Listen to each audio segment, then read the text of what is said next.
everyone, today introduced with me. I am Jasmine Sharkar. Now, today I am discuss about important line of NCERT of class 12 biology, which you can underline.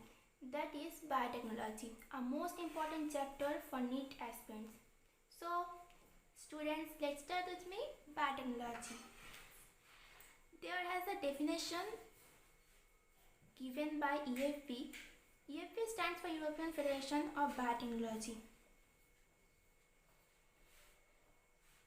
And the definition is the integration of natural science and organism cells, parts thereof and molecular analogues for products and services. Then principles of biotechnology, that is genetic engineering and bioprocess engineering. So what is genetic engineering?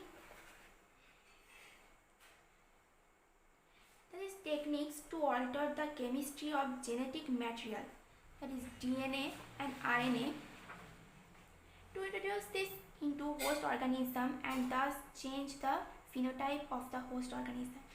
And the second one, bioprocess engineering. Maintenance of sterile ambience in chemical engineering processes to enable growth of only the desired microbe or eukaryotic cell in large quantities for the manufacture of biotechnological products like antibiotics, vaccine, enzyme, etc.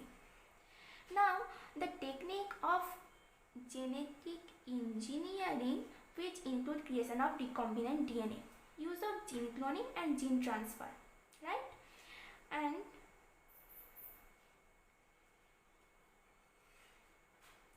then this piece of DNA could not be able to multiply itself in the progeny cells of the organism, but when it gets integrated into the genome of the recipient, it may multiply and be inherited along with the host DNA. This is the alien piece of DNA has become part of chromosomes, which was ability to replicate. In a chromosome, there is a specific DNA sequence called the origin of replication. Okay, then we are going to discuss plasmid.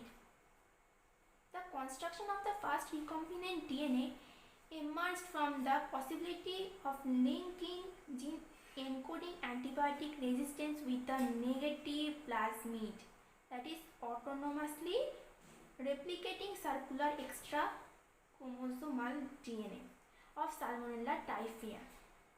Stanley Cohen, that is most important line, Stanley Cohen and Herbert Boyer accomplished this in 1972 by isolating the antibiotic resistance gene by cutting out a piece of DNA from a plasmid, which was responsible for conferring antibiotic resistance.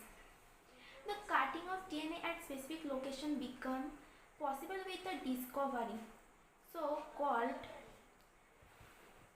molecular scissor restriction enzymes.